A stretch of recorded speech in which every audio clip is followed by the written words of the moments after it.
From the studios of Cheshire TV in Keene, Hampshire, it's The Men's Room, a show by men, about men, and for everyone.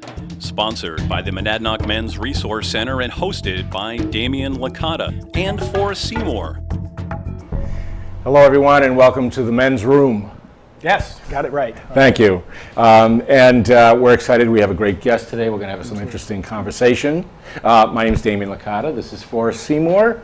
And our show is brought to you by the Monadnock Men's Resource Center. That's right. We are the Monadnock Men's Resource Center. My director, Don Cunningham, who we're so thankful for, has told me I need to articulate. So I'm going to articulate today. Okay. The Monadnock Men's Resource Center is a volunteer organization here in Keene that, as well as producing the show, also has a drop-in support group for men, for all men, every Sunday night. And we'll talk more about that at the end of the show. That's right. And you can see the show also on YouTube, and you can go to the Monadnock Men's Resource Center website, and there's a link there to direct you to directly to the page that has our shows on it. That's right. That's right. And this is our fifth show. It is our fifth show. It is a new year. It is a new year. 2007. You have any resolutions? For the new year? Oh, well, the standard ones, you know, lose a little weight, get more exercise, that kind of stuff. Yeah, ones that I should be making, but I'm not. No? I'm not. Do you have how about you? I have resolved to man up for Man 2007. up. That's right. It's about time. That's right. That's right. I'm going to get rid of all of these little feminine, attributes like caring and nurturing and all of that stuff and communicating. I'm going to get rid of all of that, and I am going to be, a more of a man's man for 2007. I'm going to be more aggressive. Cool. I'm going to be more dominating. You're going to take over. Absolutely, right. Absolutely. That's my plan. Well, a funny thing that you feel that way because there has been some conversation about that going on. I mean, in fact, there've been a couple of articles in the San Francisco Gate. There've been a couple of articles. I happen to have glanced at that. You happen to as well, yes. Well, Robert Jensen is, I think, sort of inspired this conversation, in where he talked in his piece about how a lot of the vestiges of masculinity, sort of old school masculinity, kind of carry with it some kind of dangerous and not so good characteristics about men. It's not like everything's bad, but there's some things about how men have been in the world sort of historically that maybe we could evolve around. Get beyond. But other people have said, no, we got to man up. That's right. Yep. Well, I think that's what's interesting is this idea that there is such a thing as a male or female trait or attribute, because it's somehow, there's no question that, there are differences. Where those differences come from, though, is not so clear. It may be biological. Some of it probably is. A lot of it is probably has to do with how we are socialized. Well, and politicized. Nature, nurture, right? And we never really will know how much of which is what. But we know that we can take responsibility for the nurture part. That we can. Be more nurturing for that matter, or we can choose to man up, or and how we treat the people around us, our children. One of the things that the article that you referred to, the Robert Jensen article, one of the things that he mentions is when you say that men are, for example, courageous, brave, adventurous, all these sorts of what are considered positive male attributes. What you're saying is that women somehow are not these things. Yes. And it works the other way as well. When you say that women are nurturing, women are caring, women are loving, women are good communicators, that therefore men are somehow not that. Well, and I think, I always think of the bell curve, all that kind of stuff. There are so many people that are the exceptions to these rules. You take 1,000 people, you do a study, you can say that on average men are maybe like this, women are maybe like that. But you look at one individual person and you have no clue. You have no clue. They are a unique. We're more alike than different. And they change. We all change over time and in different settings. So. That's right. Yep. So I think man up today, but maybe not tomorrow. Maybe not tomorrow. I think the point is, this is the men's show. What are we talking about? Anyway? Not the men's show, anyway. It's not. It's the men's room. It's the men's room. That's right. I'll remember that. It's the men's room. But what, why are we talking about this? It's why do men care about this issue? This is traditionally the drum that feminists have been beating since Yeah. 1960 and earlier. Why do men So care about this? why do men care about this? Why I care about it is because it limits me to not be able to There you go. experience and express a full range of what it is to be a human Or being. to discover, explore, and find out. That's right. Beyond maybe what we're told we can be. We could be more. Absolutely. Yeah. Absolutely. So, Yep. speaking of being more, let's move on to our guest. Okay, if we must. We must. All right. We must. And I'm really excited about our guest. I mean, you were using words like courageous and brave and stuff, and I think this describes our guest, who is Susan MacNeil, the first woman to be invited into the men's room, as it were, is Executive Director of AIDS Services for the Monadnock region. She's a mother, a feminist, an activist, and I can also say, because I happen to know that she's a grandmother, she does lobbying in D.C., speaks nationally around AIDS issues and other things, and we are really pleased and grateful to have you in the men's room. I am so delighted to be here, and as the first woman in the new year. That's right. It's exciting. Yep. Thank you. Great to have you. Well, thanks for having us. So you know, we're curious about your work with AIDS Services and how that's been and what you're doing there, and you want to talk about that? Sure, always. Yeah. AIDS Services for the Monadnock region is the agency where I serve as Executive Director. We've been around for 18 years. We're very pleased about that. We are the AIDS Service Organization for Southwestern New Hampshire. So that means we cover Cheshire County, Southern Sullivan County, and Western Hillsborough County. We are the smallest AIDS service organization in the state with the least amount of personnel and financial resources, but I'm very proud of the work that we do. It's certainly not just about me as the face of the agency, but rather a very dedicated board throughout the years. And your mission, I don't know about your mission, but sort of your work has shifted in recent years too. I mean, Yes, there's it been has. an evolution as things have evolved. It's a sign of the times that AIDS service organizations are struggling financially and otherwise, and we need to understand better the needs of our clients and help to provide those. At the same time, building sustainable income and infrastructure for our agencies. So what we have recently done is added an element of housing to our mission. Right. Housing for people living with HIV, AIDS, and hepatitis C. So that has taken us through quite a substantial journey, but after a couple of years of working with that, we were successful in 2006. On July 31st, the first day this summer that it turned 100 degrees, out of the frying pan into the fire, we moved to Gilsum, where we're creating the Cleve Jones Wellness House, named in honor of Cleve Jones, who's the founder of the AIDS Memorial Quilt and one of our heroes. So we have housing there now, and our agency is on the second floor. We have oversight daily of the property, and we can house 7 individuals. We've got 4 people on site, and we're anxiously hoping that others will join us. I had the pleasure of touring your wellness house a few months ago now, and it was great. It was really nice. It's even nice, better big, now. Big facility. Well, it's lots a of- home. Everybody gets their own room. question. Yes, yeah. A question is why, though? Why do we need housing for individuals with AIDS? Well, there is no housing in New Hampshire for individuals living with HIV and AIDS, and that's an unfortunate circumstance after all these years. We felt that as a small agency who's lost most of our funding stream for all kinds of reasons, I'll come back on another show to talk about that, the one logical place to go was in providing housing. First and foremost, because without housing, someone living with HIV is not in a stable situation, and therefore everything else in their life falls apart. So it's a core need. The second is that here we are as an agency helping our clients procure housing with other landlords, and about 4 years ago, when the funding streams were drying up, we thought, well, wait a minute. We can do this. We can be landlords. We can provide housing, which we know will be safe, affordable, in a wonderful cooperative setting, and let's go and do that. So and so what's happened is that you have basically a men's community. That We is do have a evolved. men's community. We And are. is that is the expectation. It'll remain. Oh all yes, men. yes, yeah. In our research to conduct housing we discovered that the most successful programs are gender specific. So either for men, for women and children.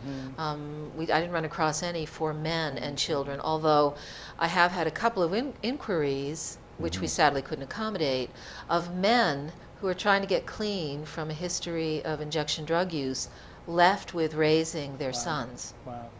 And sadly had to say no.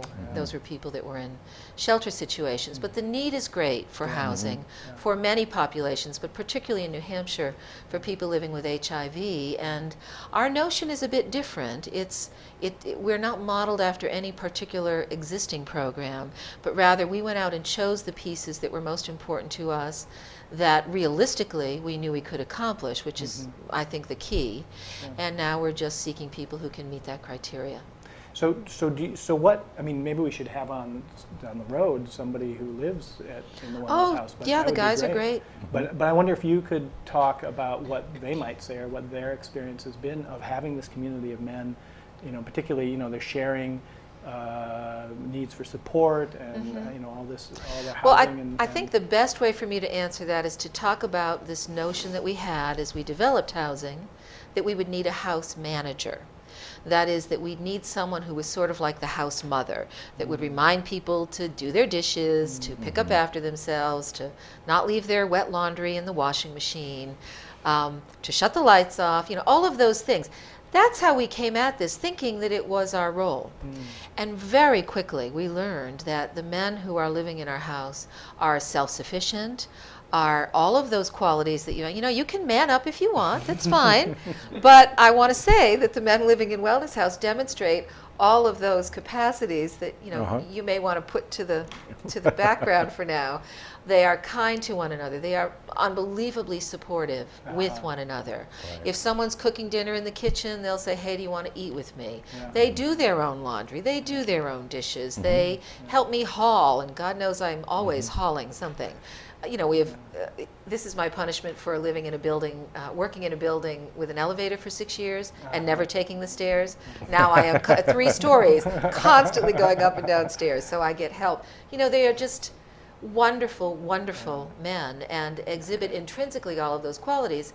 So we've changed the whole notion of that position to a house superintendent, someone who can manage the systems, because they can take care of themselves. Yep. Well, that's interesting, because it seems like there sort of was this assumption, which is not a huge surprise, that these men would need a sort of, you sort of characterize it as like a feminine presence to somehow That's right. take care of them. And it's not the case at all. Yeah, not that they got not those skills. Among our population. Yeah. That's not to say that another house of men with a different intention would be the same. But there isn't any single profile of an individual living with HIV and AIDS. But also, given the opportunity, these men have sort of stepped up to what they need to do. Well, it's not that they stepped up, it's just that they did what they do. Yeah. They want their place to be neat and presentable. They, they're not slobs. Yeah. They take care of the facility because it's their home. Yeah. And that's why we wanted a place that was a home. It's a 3-story, early 1800s structure. It was a private home for many, many years.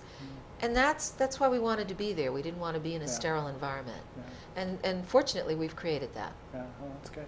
Yeah. So I was going to ask, do you want? I did have a question. I was just going to ask if you've seen over the years any differences or trends in terms of in this community the incidence of HIV and AIDS, who's being affected. Sure, we hover around 30 clients and their families, and that demographic changes from time to time. 7 years ago, when I went to the agency, we were serving predominantly gay men. And now that's more of a 50-50 split between gay men and heterosexual men and women. Nationally speaking, the numbers are predominant in the gay male population for all kinds of reasons, again, that require another show. That's not to say, however, that after 25 years of AIDS in this world, only gay men still get AIDS. Right, that was a misnomer right from the start, and a political attack to further marginalize a group of individuals who unfortunately presented initially with this very strange illness that was so debilitating and terrifying to many people. But at this point in time, the 2 groups most affected by HIV are heterosexual women and youth. ages 14 to 25. And when you look at the Monadnock region, that's our demographic. That's interesting. Yeah. So it's interesting that it's that young people are most affected now. Do you think that, I mean, for a while there, the message was everywhere about safe sex and not sharing needles and all of the risk factors. And do you think that that somehow that either got turned down or tuned out by younger people? Yeah. There's a term in the AIDS community that the media actually developed called AIDS fatigue. Everybody's tired of AIDS. There are 44 million people worldwide living with HIV and AIDS, and we are in the 25th year of the pandemic. Think about the billions, and I mean billions of dollars, and the best scientific minds that have been put to the test to try and come up with a vaccine or cure for HIV. Right. It's not happening. No. So you have to ask yourself why it's not happening. We're at a point in time where there's no context for young adults. 25 years ago, when in particular gay men who were at the beginning, the front line of the pandemic, were losing 10 and 12 of their friends and loved ones a week. What do we have now? We have the media saying, oh, the meds are so great, just take a bunch of pills and it's a chronic illness. It's no different than diabetes or heart disease. It's a terminal illness for which there is no cure, and there's no other illness that mirrors what's going on within the AIDS pandemic worldwide that will destroy the infrastructure economically, socially, in every respect. And sadly, it is the stunning failure of our generation that now the burden of the AIDS pandemic belongs to our youth. And we haven't given them the tools to understand it, let alone deal with it. When an abstinence-only policy is at the head of our national agenda, we might as well just shake the finger and say, don't do it, just say no. That really worked well for the drug problem in this world, didn't it? Well, one thing I know that your agency has been doing to address young adult populations, because of my connection at Keene State, is doing some rapid testing with college students. Is this Yes, yeah. I was very fortunate this year to have 12 Keene State College interns during last semester. Wow, that's terrific. And where I'm the only employee, it's brilliant because those are the minions. They go out and do the work. Yeah. Did you? Yeah. I was just curious to know what the gender breakdown is on those. 10 women, 2 men. Okay. 10 women, 2 men. Yeah, I hadn't thought about that. I'm going to leave that uncommented on. And 10 women, 2 men. And yet most of the people who get tested on campus are men, Is that right? are young men. Right? So and this is a rapid test. See, I was surprised when I first heard about this. Yeah. You get the results like 20 minutes. 20 minutes. 20 minutes. I remember So- when it was like, a week or something, you go and... Or 2 weeks, when you send it off to the lab. We're the only agency in the state who actually has the rapid test for all kinds of other reasons. But we're very fortunate to have had them donated to us. Oh, that's great. And so we go out and use them. And I have an intern who has been trained in the proper testing protocol. She's great. Yep. And she's a Keene State College student. I mean, it's perfect. Yeah. So she's made a connection with the health services office. They've been very supportive, and we set up regular testing hours. And she's tested literally about 150 adults and students on campus. Well, most of the students are adults. Been brilliant. Yes, yeah. Well, when adults, I mean, Technically they're- my age. Yeah.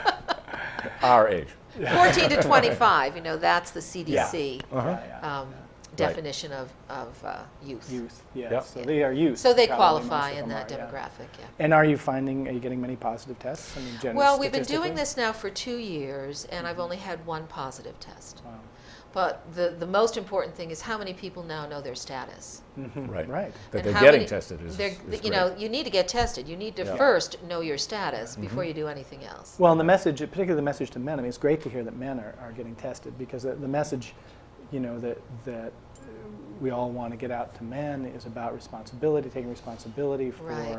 your bodies, for what you do, for your relationships, getting consent, all those kinds of things. Well, if you don't know your status in regards to, communicable diseases such as HIV, how can you get any real consent from a partner? I mean, if you can't explain to them, I am clean or I'm not. Well, So and these not- guys doing it, that's great. Well, and not only that, but the notion of communicating about HIV. Nobody talks about that. Right. And one It's of the still things, a taboo. Yeah. Yeah. why are we at 25 years? That's a legitimate question. How did we get here? How is this possible? Yeah. 5 diagnoses in 1981 and 44 million in 2006. Yeah. How did that happen? And so we need to do a better job, such a better job, of working with youth to say, here's how you talk about HIV with a potential partner.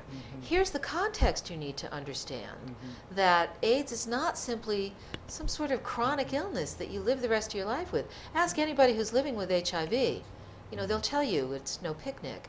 And even though there has been tremendous improvement, I don't want to downplay the improvement in the medical situation, because it's been unbelievable. The newest med is 1 pill once a day. Yeah, that's great. Yeah. I mean, it's brilliant. The side effects have lessened. But there are so many people now who've run through the gamut of medicines available to them Right.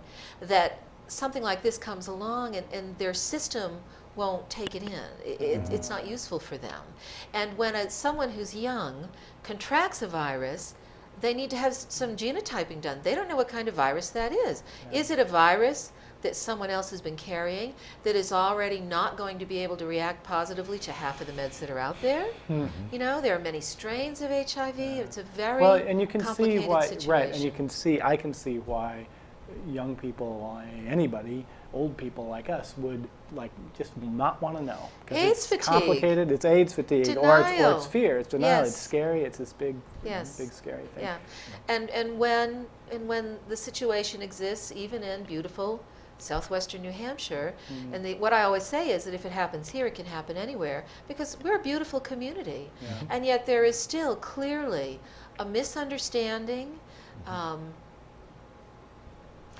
There's a almost way of thinking about HIV and AIDS that is threefold. Only gay men get AIDS. Right. It's not going to happen to me, or a moral superiority sort of judgment Right. that comes into play Yeah. that puts it away, you know. And Yeah. until we can embrace the pandemic and say that we all need to take responsibility for ending the pandemic, and in particular with our youth. Yeah. Have you encountered a certain kind of smugness even in people who live in communities like ours who feel like this doesn't happen here? Oh, absolutely. I know, you know, in terms of intravenous drug use, for example, you know, I've encountered some very naive attitudes about that in terms of this community. Yeah, talk to Phoenix House about injection drug use in this area. Yep. You know, the 91 corridor, it might as well be the supermarket. And anybody can get on that interstate, and before you know it, drug traffic from Montreal to, you know, DC Yep. is open for business. And there is a lot of injection drug use in this area. Part of the reason it's so easy to lull ourselves into this sensibility of it can't happen here is because we look so appealing.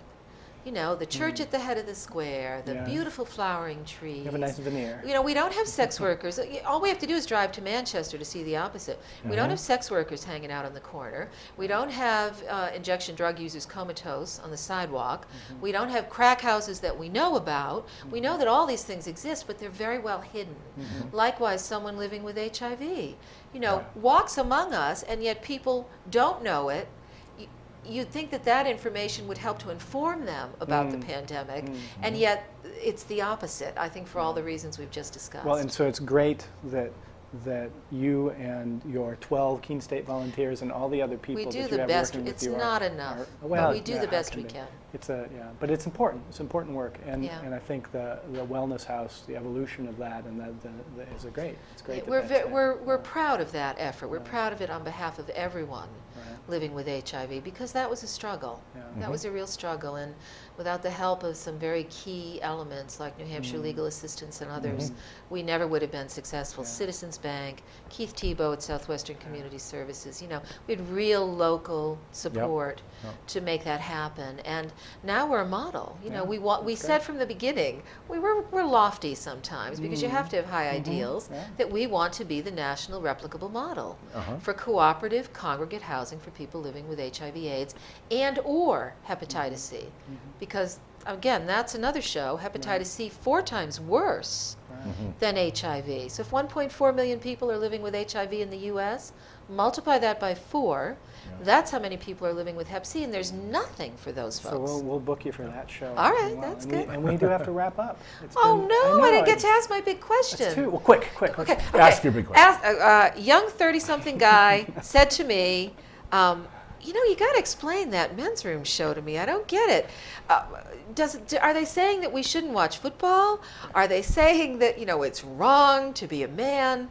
What's the breathing thing? I don't get this. Yeah. Well, What's we're your out of 2 time. cents? Sorry, we can't. No, you don't get off the hook. You don't get off the hook. Our opening was sort of addressing that, I think. We're not talking about trying to say that men should or shouldn't do anything. They want to watch football, go for it. I think that's fine. I think that they should also be, not feel like they can't share their love for the ballet or the opera either. Right. So it's about what we're about when we talk about men. We're talking about men in what you might call a non-traditional sense. And I wouldn't be surprised if there are others out there that might be a little confused when they tune into a show called The Men's Room, and then wonder. Well, maybe it's because we're about? trying to make more room for men to be sort of outside the traditional definition of what That's it right. means to be a man. We want to expand those boundaries a little bit. Right. So, thank There's you. nothing Susan. wrong with evolution. There you go. That's right. That's right. Well, Yep. thank you. Thanks for being with us. And Sure. Thanks a lot. Wonderful. Thanks. Thank you. So another great show. Yeah. It's been fun. Yeah. And we want to just talk for a minute about the drop-in support group that we also do, which is on Sunday nights Right. at 25 Roxbury Street in Keene, right next That's to right. Aubuchon's Hardware. Right, in the Life Art building. Life Art, very generous, thank you for offering your space to us every Sunday night.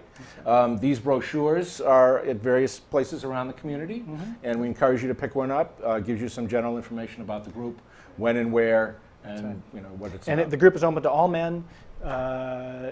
It's a walk-in group. You just come in 7 o'clock or a few minutes before. It lasts 2 hours. No obligation. Don't have to even talk. You just Right. sit there quietly, which men do from time to time, just sort of listen Yep. to what's being Right. said, and it's great. It's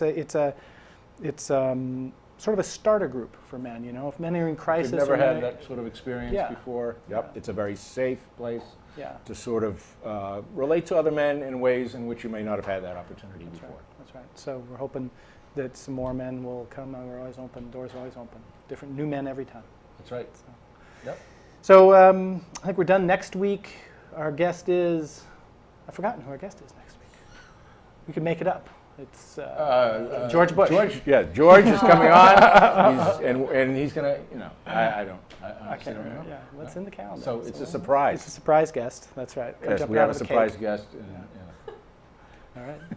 So it's you've been watching The Men's Room on Cheshire TV, and we look forward to seeing you again. That's right. Thanks. Thank you. And thank you. This has been great.